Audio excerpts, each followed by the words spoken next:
Once the world's biggest terror threat, now a haunting quandary. Je sais que la France a peur des enfants, mais les enfants sont pas dangereux. The so-called Islamic State spread hatred and unimaginable horror. Now what is left of it, including children born to members of the terror group, present the West with the hardest question yet: what to do with them? Si on règle pas, on rapatrie pas ces gens-là, et si on fait pas un procès public pour tout mettre sur la table, on va tout foirer une fois de plus. Are these the new faces of terrorism, or the victims of a barbaric reality they never chose? Quand lui, il part à la guerre, il ramène 3 comme ça pour que nous, on enlève leur tête. While they wait for a second chance, Western governments avoid reality. You would like to go back to Germany now? But for how long? جروف رنونة بردوار ركرن إعادة تأهيل جوار شنبي أبايا تباي قنابلي موقوتن دهارد وقتا كدوي أوك بومبا وك معينا ويبيف فجر عندن ويخطر هناك سر تباي مربايها.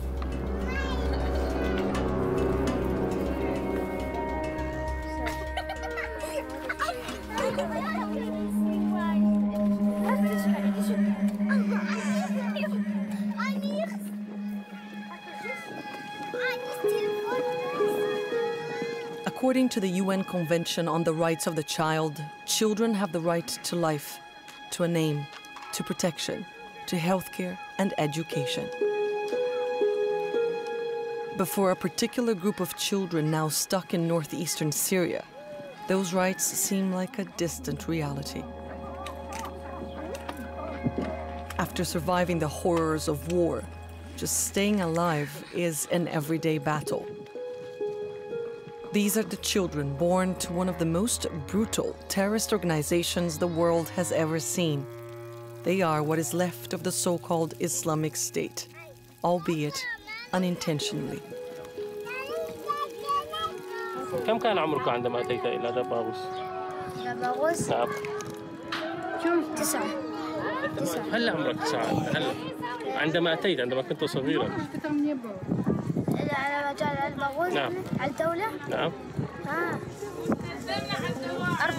4. He was 4 years old. He doesn't remember anything from it. Since the fall of Baghouz, ISIS's reign is over, reduced to an empire of wreckage and dust. Mu'ath doesn't claim victory. Nobody here does. They may not understand the rules of the game they were forced to play, but the children know they have lost.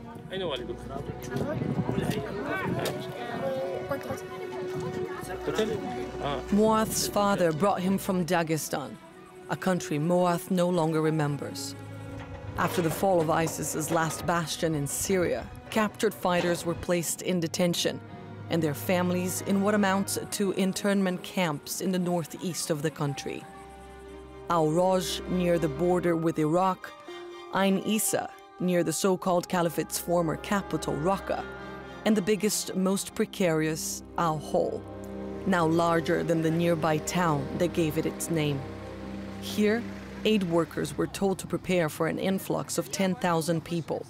Over 60,000 flooded to the area. They include internally displaced Syrians and Iraqi refugees, and others.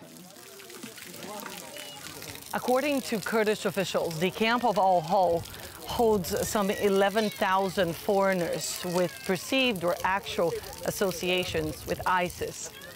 Among them, there are over 7,000 children under the age of 12. Nobody here, including camp officials and aid workers, is sure of the children's identities or where exactly they're from. Some are either too young or too traumatized to remember. Others don't speak any language understood by local staff. They also don't know what kind of atrocities these children have been exposed to. The only thing everybody here is certain of is that their most basic needs are not being met and that they face serious risks. They are at risk of abuse, they are at risk of exploitation. There is a lot of risks like harassment, sexual exploitation. They could be child marriage, which is spreading very widely in the camp. It could be child labor. There is a lot of risks. There's also risk of disease, of definitely falling into septic it's very easy to get sick. There is no very proper health services. It's very complicated situation in the camp. There is thousands of people where there's few clinics with a very limited services. The People's Hospital of Hasaka is where emergency cases from Al-Hol are brought for treatment. Sohaib has just undergone surgery, but still needs reconstructive procedures for serious burns that cover his body. A fire in Sohaib's tent killed his mother and 2 brothers and nearly cost him his life. Now the 8-year-old who says he's from Morocco is alone and in shock.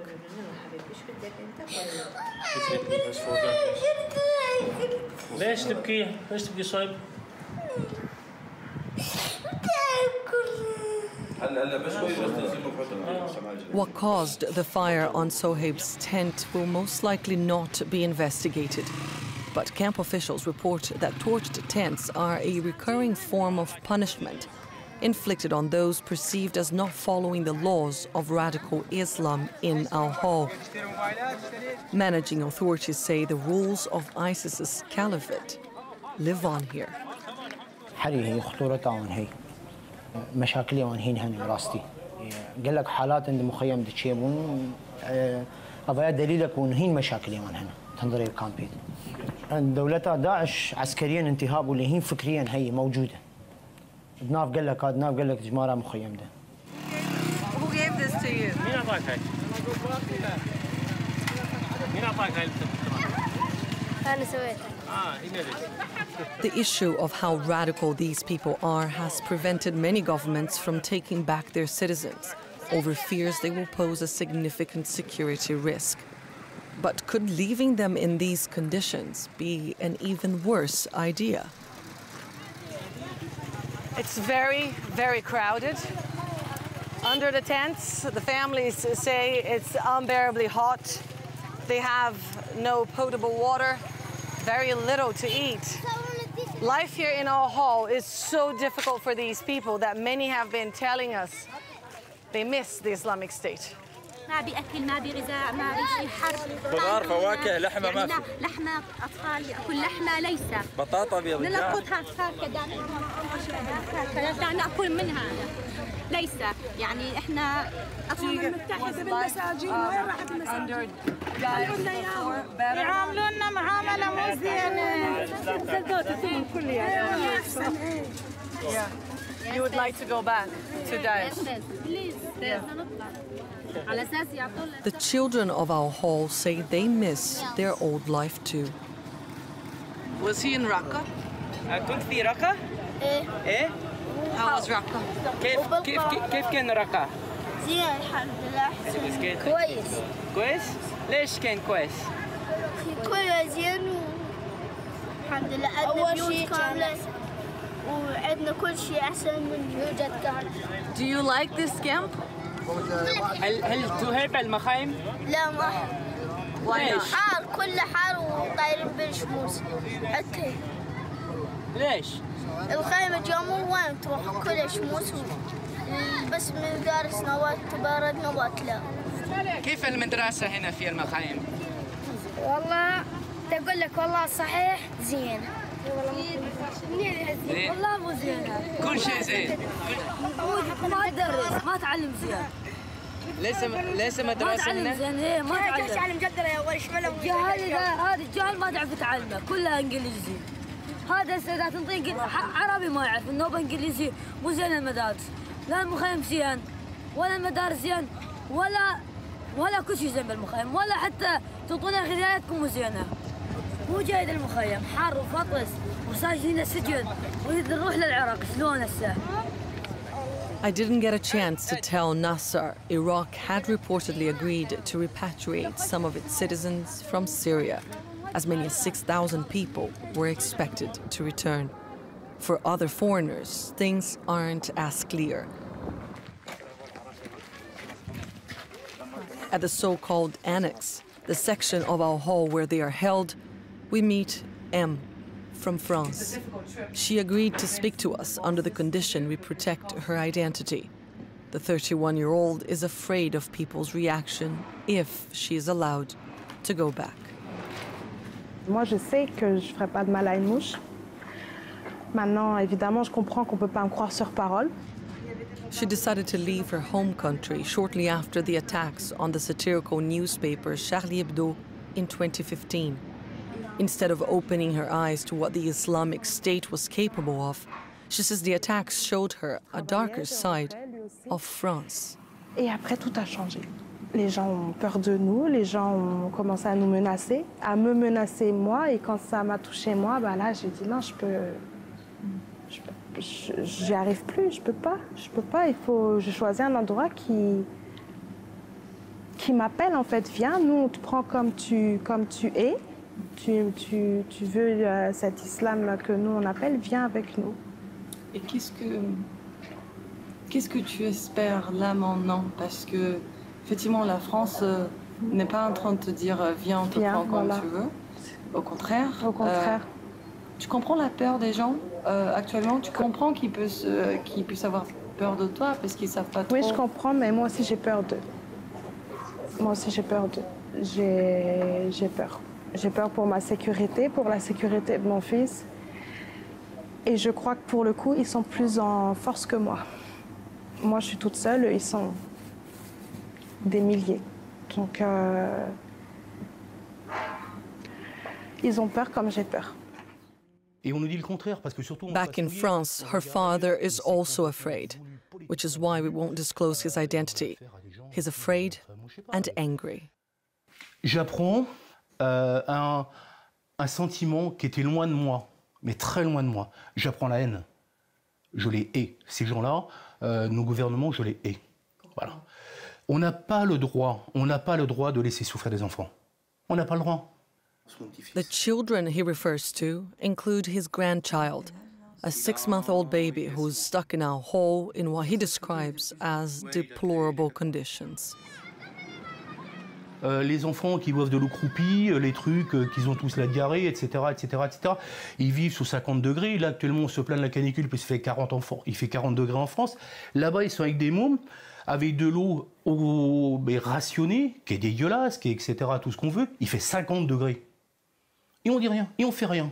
C'est normal. Bon, il faut arrêter. M's father doesn't think she's innocent, but what exactly she is guilty of and what led her to join ISIS are questions that remain unanswered. Ça sort complètement de mon référentiel, ça sort de mon scope, c'est hors périmètre. Je comprends pas ça. Je peux pas comprendre. Si tu la vois aujourd'hui, tu saurais quoi lui dire à elle? À elle? Lui dire, je crois qu'on est au-delà des mots. Ouais, je crois que je la prends dans mes bras et puis on pleure ensemble, quoi.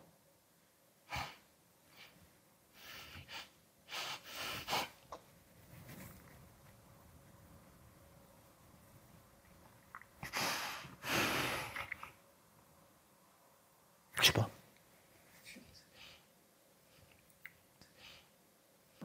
Je sais pas, en fait. Ce moment-là, j'en rêve et j'en ai peur. Donc, parce que... bon, a priori, quand je l'ai au téléphone, etc., j'ai ma fille au téléphone. J'espère que si je la revois un jour devant moi, je n'aurai pas une étrangère. Voilà, c'est... Bon, je ne pense pas. Mais bon, voilà. This man's personal tragedy is the story of a vast number of families across Europe who lost their sons and daughters to a world of radical ideas and brutal acts. As many as 5,000 European nationals are believed to have joined terrorist organizations between 2011 and 2016, according to the EU. And for people in Europe, they should not come back. In polls conducted in countries such as France, 89% of respondents said they feared the return of former fighters. 67% said their children should be left in Syria and Iraq. For this psychiatrist and psychotherapist, the fear is understandable. but counterproductive. So if they have parents that say, these people are bad, we have to kill these people, and so on, they will adapt by that and think about that and speak in that way, in these voices. But when you get them out of that and you bring them in other situations, they will change and they will follow these ideas and talk in other voices. There is no psychological theory that would state that these children, by being in this situation and having seen awful things, will be as adults or as children and as adults become dangerous. This is based on I don't know what, and on fantasy. Yes, these are phantoms we are creating.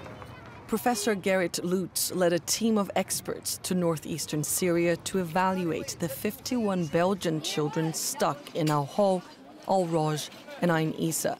He says he didn't meet dangerous children. He met children. We met children who have been trained, Belgian children, and who were in the fights of ISIS. So I have seen awful things. We have seen how their mothers, their parents were killed. Yeah? So they are back in Belgium now. But they are doing fine. Because, and that's our experience with child soldiers in different countries like Colombia, Uganda, Congo. Yes? All these children have been involved in very awful situations and events. So these children, it's not because you have been involved in that you become dangerous. But experts' opinions haven't been enough to change the perception people have of these children. As weeks become months, their reality is reduced to a plot of desert, surrounded by barbed wire fences and armed guards. A picture many would rather not see. Il ne faut pas fermer les yeux ni se boucher les oreilles. On existe, on est là, et ils ne pourront pas nous effacer. Même si ça les dérange, on existe, on est là. Donc il faut prendre une décision. Quelle qu'elle soit, il faut prendre une décision. Si vous décidez qu'on encourt notre peine ici, il faut le dire et qu'on ait une peine. Là, on n'a pas de peine. Et ça, je ne pense pas que ce soit légal dans les lois internationales. Dans les lois françaises, quelle loi s'applique à nous? After the fog of war, the issue of justice is crucial to building peace. But prosecuting ISIS fighters won't be easy, especially foreigners. At its height, Daesh ruled territory the size of Great Britain and controlled large parts of Iraq and Syria. Over 20,000 foreigners from virtually every country around the world traveled here to fight in the name of the so-called caliphate. Now, many of those fighters are dead. Among those who survived, thousands are in Kurdish prisons all over this area. To address the challenges of investigating and trying ISIS suspects, authorities in the self-administered Kurdish region of Rojava developed their own justice system. Their goal, to establish the truth. لدينا خيارات، يعني طالبنا بمحكمة دولية، طالبنا وكانت هي رغبتنا الأساسية، ولكن قلنا إذا في حال عدم يعني الاتفاق على محكمة دولية، كان لنا خيار إنشاء محاكم مشتركة مع التحالف الدولي، وقلنا حتى في حال لم يتحقق هذا الخيار أيضا. In improvised courtrooms like this one, 7,000 Syrian men have already been sentenced. Over 6,000 more await trial. When asked if foreigners could be tried here as well, the judge answered that he didn't see why not. The new local judicial codes, he says, are in accordance with international human rights standards. Abdul Karim Omar is the top Kurdish official negotiating the fate of foreign ISIS fighters with their countries of origin. He says foreign governments have shown interest in the Kurds' proposal for an international tribunal, which should be established where the crimes were committed and where the evidence and witnesses are, in Rojava.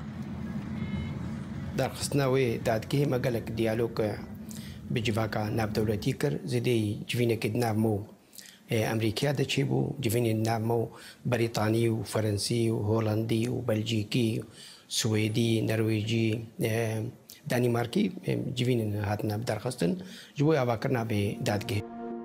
Back in Europe, not everybody agrees that entrusting the Kurds or any other authority or government with such complex cases is the best alternative. On leur fait croire que c'est en étant jugés sur place qu'ils seront le moins dangereux pour les citoyens. C'est le principal argument. En disant, écoutez, ils sont partis là-bas, le problème il est loin. C'est la doctrine française, hein. Garder à distance le plus longtemps possible. Ils resteront pas indéfiniment là-bas, ces Français. On est d'accord. Il va se passer... N'importe quel élément peut faire exploser l'instabilité dans la région, une crise humanitaire sans précédent, une bataille qui arrive et les Kurdes disent, bon, on vous libère. Ils rentreront en France un jour, ces gens-là. Donc c'est ce qu'il faut dire aux citoyens français. Nabil Boudi represents European nationals held in Syria and Iraq for suspected links to ISIS, including Vianney Ouraghi, one of 11 French nationals who Boudi says was unfairly tried in the Iraqi capital, Baghdad. Mais c'était un véritable fiasco. Fiasco. C'était un naufrage. Les audiences ont duré 15 minutes. On a condamné à mort des individus en les écoutant 15 minutes. Le magistrat a délibéré en 1 minute.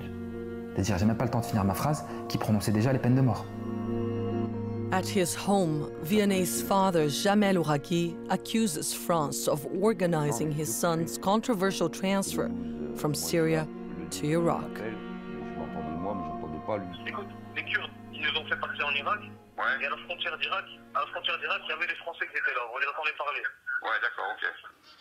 In this phone conversation, one of the last Jamel had with his son, Vianney talks about electric shocks and waterboarding as torture techniques used against him, and about being forced to sign a confession he never read. Est-ce que tu as été torturé en Syrie? Oui. Ouais, il a été torturé en Syrie. Là, actuellement, tu es encore torturé ou pas? Non, là, ça a arrêté, mais ça fait pas longtemps que ça a arrêté. Ouais, et ils vous ont fait signer des papiers en arabe? Ouais, t'es obligé de signer, tu fais défoncer, t'as signé les yeux bandés. Voilà, donc tu signes les yeux bandés, ok, d'accord, parce que ça, il paraît que c'est des aveux. Il doit faire une peine, il la fera, c'est normal. Moi, de toute façon, je veux qu'il la fasse, mais au moins ici, on pourra aller le voir et il sera dans de meilleures conditions. Parce que là, s'il prend, comme Macron a dit, il demande la perpétuité, lui, il ne veut pas la peine de mort. Mais c'est 20 ans. Mais 20 ans en prison irakienne et 20 ans en prison en France, c'est pas du tout la même chose. Qui dit que dans 5 ans, ils seront encore vivants. On peut très bien les laisser mourir de faim. Ah, mais moi, je ne lui pardonnerai pas, de toute façon. J'ai pas l'intention de lui pardonner. Ça, j'ai sur le cœur, et c'est quand je le refasse. Là, je lui dirai. Là, actuellement, quand je vais au téléphone, je ne peux pas l'entasser plus. Vu la situation qu'il vit là-bas, je ne peux pas. Moi, je veux qu'il soit rapatrié, jugé, et fera sa peine. Voilà, moi, c'est tout ce que je demande. Ouraghi's lawyer says in this case, France might have violated principles of European law as well as European jurisprudence. Si la présence française est documentée, est avérée dans le cas du transfert, la France sera condamnée par les juridictions internationales et européennes, puisque la France est signataire de certaines conventions, notamment prohibant la peine de mort dans le cadre du Conseil de l'Europe, ce qui signifie que la France n'a pas le droit de transférer ses ressortissants vers un pays où l'on pratique la torture, où l'on condamne à la peine de mort. Oui. Meanwhile, Vianney Ouraghi's 3-year-old son is thought to be somewhere in our hall. The last picture Jamel received of his grandchild shows a smiley, emaciated boy. Like hundreds I saw in the camps, trapped as their childhoods waste away. Very few are lucky to foresee a way out. Et là, ta maman, elle essaye de te ramener, c'est ça? Elle a dit qu'elle va essayer tout.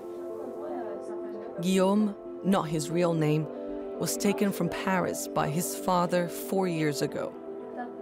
Il nous a dit dans la vacance, les vacances, il a dit qu'on part au Turc, 6 jours, 4 jours comme ça, on revient. La nuit, notre père nous a dit faites vos affaires et tout. Et on a marché dans la voiture 3 jours, 4 jours comme ça. Juste ça marche, dans la voiture. On change. On a changé 3 voitures comme ça, jusqu'à ce qu'on parte à Idlib. Guillaume's father was killed in the fighting. His 2 brothers died in an airstrike. Alone, he was hustled from place to place, and at the age of 12, ended up in 4 Syrian prisons. Et après, soir chez Daddy, là-bas 2 jours. Après Hasaka, ils m'ont dit c'est la dernière prison. Demain, tu pars en France. Et demain, je suis venue ici. Et là, ça fait combien de temps? 1 an et 5 mois. Guillaume was then transferred to the Hori Center, a juvenile detention camp turned rehabilitation facility in 2017. Over 500 children have gone through its de-radicalization programs.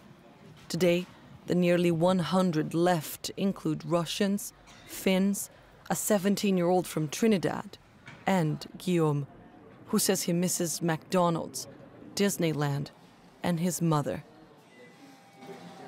The director of the center, who lost a brother to ISIS and now works to give the so-called cubs of the caliphate a new beginning, says these children deserve better.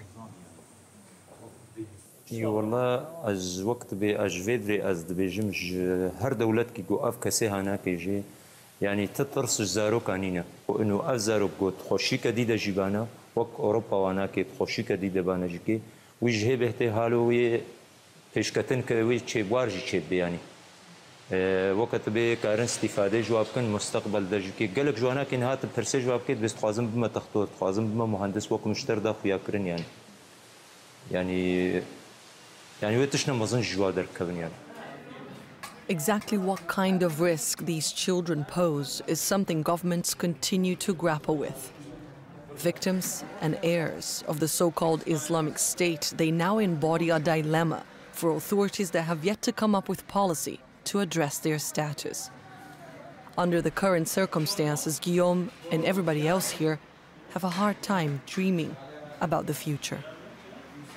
Une fois que tu rentres en France et que tu retrouves ta maman et que tu retrouves tes amis, ta famille, qu'est-ce que tu aimerais faire? Travailler. T'es un peu jeune pour travailler, non? Je sais pas. Tu voulais aller à l'école, peut-être? Ou l'école? Oui, ça c'est l'école, c'est obligé. Ça c'est l'école. Après, quand tu finis l'école, tu as 18 ans. Là-bas, après, ils te demandent laquelle métier tu veux travailler. Après, ils t'apprennent. Là-bas, à l'école. Les gens m'ont dit comme ça. Moi, je suis en France? Oui. Moi, je n'ai pas fait. Je sais pas, c'est les gens qui m'ont dit. Mais là-bas, je demande à ma mère qu'est-ce que je travaille. Moi, je sais pas. It's a tall order, defining what peace will be made of now that the war is over. Left in a whirlwind of fear and resentment, Guillaume and the other children of ISIS might not be able to claim a role for themselves in the future of Europe. Victims of our fear, they are now stuck between a world of unimaginable horrors and ours.